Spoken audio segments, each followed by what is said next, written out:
ഹരി ഓം. എല്ലാവർക്കും എൻ്റെ വിനീത നമസ്കാരം. ഒരു പ്രധാനപ്പെട്ട വിഷയം നിങ്ങളുടെ മുന്നിൽ അവതരിപ്പിക്കുകയാണ്. ഈ കാര്യത്തിൽ നാം എല്ലാവരും കാര്യഗൗരവത്തോടെ ഒരു ശരിയായ തീരുമാനം എടുക്കണം. കഴിഞ്ഞ ദിവസങ്ങളിലാണ് കേരളത്തിലെ ബഹുമാന്യ ഹൈക്കോർട്ട് കേരളത്തിലെ ക്ഷേത്രങ്ങളിൽ, ഉത്സവ സ്ഥലങ്ങളിലൊക്കെ ആനയെ എഴുന്നള്ളിക്കുന്ന കാര്യത്തിൽ വളരെ ശക്തമായ ചില നിർദ്ദേശങ്ങൾ മുന്നോട്ട് വച്ചിട്ടുള്ളത്. ഹൈക്കോടതിയുടെ നിർദ്ദേശങ്ങൾ ശ്രദ്ധിക്കുകയാണെങ്കിൽ ആനകളോടുള്ള ക്രുവൽറ്റി കൂടുന്നു. അതുകൊണ്ട് തന്നെ ആനകൾക്ക് വേണ്ട സംരക്ഷണം, ആനകളിൽ നിന്ന് ജനങ്ങൾക്കുള്ള, ഭക്തന്മാർക്കുള്ള സംരക്ഷണം, ഇതൊക്കെ കണക്കിലെടുത്തുകൊണ്ടാണ് ഹൈക്കോടതി ചില നിബന്ധനകൾ കർക്കശമായി പറഞ്ഞിട്ടുള്ളത്. ഇത്ര അകലം പാലിക്കണം, ആനയെ എങ്ങനെയൊക്കെ കെയർ ചെയ്യണം എന്നുള്ള കാര്യങ്ങളൊക്കെ. അപ്പോൾ ഹൈക്കോടതിയുടെ ഓർഡർ നോക്കിക്കഴിഞ്ഞാൽ ഒരിക്കലും ആനയെ വെച്ചുകൊണ്ടുള്ള എഴുന്നള്ളത്ത് സാധ്യമല്ല. ഞാൻ നിങ്ങളോട് ആത്മാർത്ഥമായി ചോദിക്കട്ടെ, നിങ്ങൾ ഒന്ന് കണ്ണു തുറന്ന് നോക്കുകയാണെങ്കിൽ കേരളത്തിലെ ഇപ്പോഴത്തെ ആനകൾ അധികവും പ്രായമായ ആനകളാണ്. പുതിയ ആനകളൊന്നും വരുന്നില്ല. ഉള്ള ആനകൾക്കൊക്കെ ആണെങ്കിൽ പലതരത്തിലുള്ള അസുഖങ്ങളുമുണ്ട്. പിന്നീട് കാലാവസ്ഥ വ്യതിയാനം, നിങ്ങൾക്കറിയാലോ, ആനയ്ക്ക് ചൂട് സഹിക്കാൻ സാധ്യമല്ല. അതുകൊണ്ടാണത് വെള്ളത്തിൽ പോയി കിടക്കുന്നത്. ഇന്ന് കേരളത്തിൽ നമുക്ക് അറിയാം, ചൂട് വളരെ കൂടി വരികയാണ്. പിന്നീട് ആനകളെ സംബന്ധിച്ച് സ്വൈരജീവിതം നയിക്കുന്ന ജീവികളാണ്. വെടിക്കെട്ടും ബഹളവും അതൊക്കെ ആനകളുടെ മാനസികാവസ്ഥയെ വളരെ താളം തെറ്റിക്കും. അപ്പോൾ പലപ്പോഴും ആനകൾ വയലൻ്റായിട്ട് പ്രശ്നം ഉണ്ടാക്കുന്നത് നമ്മൾ കാണാറുമുണ്ട്. എൻ്റെ ചോദ്യം ഇതാണ്, നാം ഈ ഒരു ആനകളെ എഴുന്നള്ളിച്ചുകൊണ്ട് എത്ര കാലം നമുക്ക് ഉത്സവം നടത്താൻ സാധിക്കും? കാരണം പുതിയ ആനകളൊന്നും വരുന്നില്ല. അപ്പം അതുകൊണ്ട് ആനകളെ നമുക്ക് എഴുന്നള്ളിപ്പിനാവശ്യമാണോ? നാരായണ ഗുരുദേവനെ നിങ്ങൾ ഋഷിതുല്യനായി കാണുന്നുവെങ്കിൽ, ശരിക്കും നാരായണ ഗുരുദേവനെ കേരളീയ ഋഷിതുല്യനായി കാണുന്നുണ്ടോ? അങ്ങനെ ഉണ്ടെങ്കിൽ നാരായണ ഗുരുദേവൻ ജീവിച്ചിരുന്ന സമയത്ത് തന്നെ പറഞ്ഞിട്ടുണ്ട്, 2 കരികൾ നമ്മൾ ഒഴിവാക്കണമെന്ന്.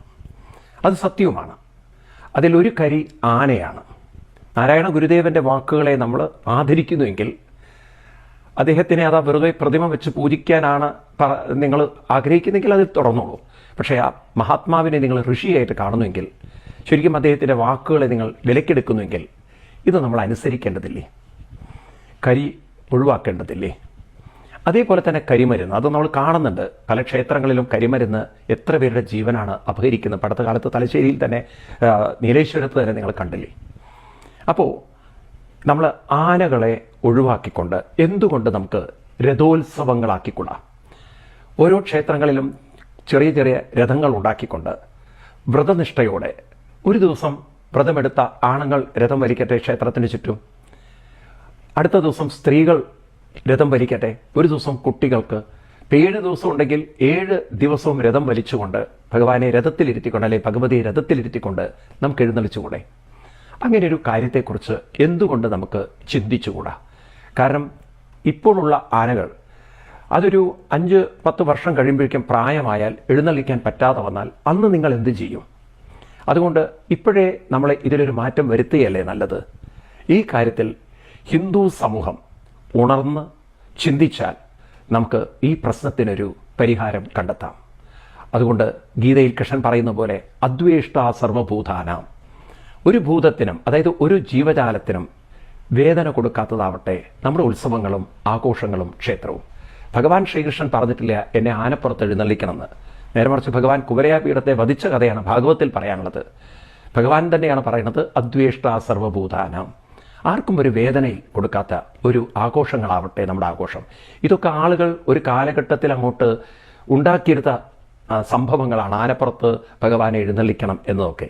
അതുകൊണ്ട് കാലം കൊണ്ട് നമുക്ക് മാറ്റം വരുത്തണം. ഈ ആഘോഷങ്ങളിലൊക്കെ നമുക്ക് ആനപ്പുറത്തുള്ള എഴുന്നള്ളത്ത് മാറ്റി രഥോത്സവങ്ങളിലേക്ക് നമ്മുടെ ആഘോഷം കൊണ്ടുവരണം. സാക്ഷാൽ പരമശിവനായാലും നോക്കൂ നിങ്ങൾ, സർവ്വഭൂതങ്ങളെ രക്ഷിക്കാൻ വേണ്ടി ഏറ്റവും പോയിസണസ് ആയിട്ടുള്ള കാളകൂട വിഷം സ്വീകരിച്ച് അതിനെ തൻ്റെ കണ്ടത്തിൽ പിടിച്ചു നിർത്തിയ ആ നീലകണ്ഠ സ്വാമി പഠിപ്പിക്കുന്നത് സർവ്വഭൂതങ്ങളെയും അവരെയൊക്കെ രക്ഷിക്കുന്ന, അനുഗ്രഹിക്കുന്ന സംസ്കാരമാണ് നമ്മുടേത്. ആർക്കും വേദന കൊടുക്കുന്ന സംസ്കാരമാവരുത്. അതുകൊണ്ട് ആനകളുടെ കാര്യത്തിൽ അവർ വെറുതെ വേദനിപ്പിച്ച് പീഡിപ്പിച്ച് ഒരു ഭഗവാൻ സന്തോഷം കണ്ടെത്തുമെന്ന് നിങ്ങൾക്ക് തോന്നുന്നുണ്ടോ? അതുകൊണ്ട് ഈ കാര്യത്തിൽ ഒരു പുനർവിചിന്തനം നമുക്കുണ്ടാവട്ടെ. ഒരു നല്ല തീരുമാനം നമ്മളിൽ നിന്നൊക്കെ ഉണ്ടാവട്ടെ. എല്ലാ ക്ഷേത്ര ഭാരവാഹികളും നാട്ടുകാരും ഒരു വ്യക്തമായ ഒരൊറ്റ തീരുമാനം ഈ കാര്യത്തിലെടുത്ത് മുന്നോട്ട് പോകണം. നാം എന്തു ചെയ്യുന്നു അത് നാളത്തെ തലമുറയ്ക്ക് പോലും പ്രയോജനപ്പെടുന്നതാവട്ടെ. എല്ലാവർക്കും സദ്ബുദ്ധി ഉണ്ടാവാൻ ഗുരുക്കന്മാർ, നമ്മുടെ അവതാര പുരുഷന്മാർ അനുഗ്രഹിക്കട്ടെ എന്ന് പ്രാർത്ഥിച്ചുകൊണ്ട് നിർത്തട്ടെ. ഹരി ഓം, പ്രണാമം.